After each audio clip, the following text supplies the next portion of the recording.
Здравей, Веси! Здравей! Би ли споделила от кога практикувате тази вид дейност, мозайка, за малки и за големи? Да, мозайката като цяло е много специфична, много интересна техника, която наистина забавлява както деца, така и възрастни.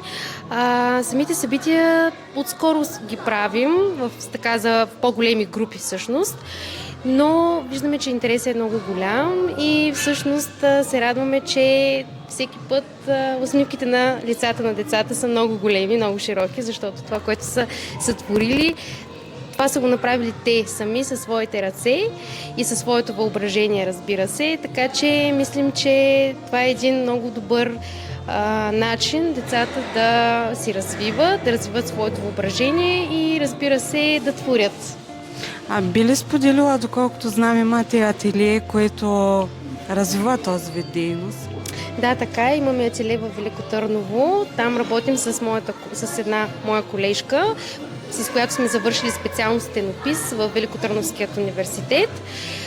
И така от доста години сме заедно, правим различни реализации в обществена среда, съответно понякога дори в църкви. Работим заедно и правим мозайки и витражи главно. И така решихме да покажем тези техники и в творчески работилнички, както за деца, така и за възрастни.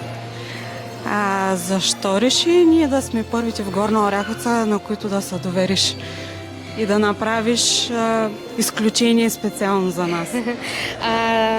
Така прецених, защото ви познавам вече от една година. Заедно сме правили други вид дейности и много лесно се работи с вас. Общуването е така приятно и мисля, че се получиха добре нещата, като са първи път. Надявам се да има още много пъти. Ние си днес денят и изживяването за мозайката. Много положителни, различни емоции, запознанства с нови хора и нещо различно, което може да опитаме и като големи.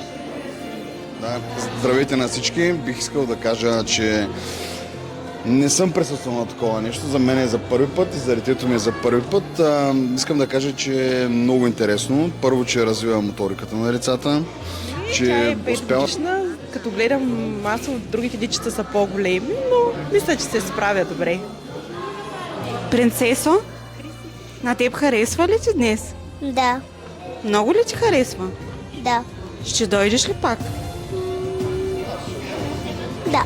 Добре. И какво ви привлече да започнете такава дейност? Първо искам да благодаря на организаторите и на участниците за поканата и за тяхното желание за творчество, тъй като в днешно време творчеството не е само за художници, а то се разпространява все повече сред хората. И точно това е най-ценното и търсеното, и което обогатява човека.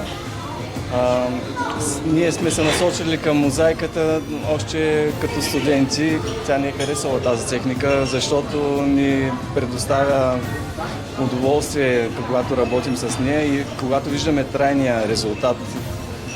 Всъщност радостта тогава е най-голяма, след като видим и радостта в очите на хората. А колко време ви отнема, за да подготвите всички тези части за такъв вид дейност? Отнема се часове наред, които са необходими, за да начупим предварително камъчетата, да са готови, за да могат децата да ги използват.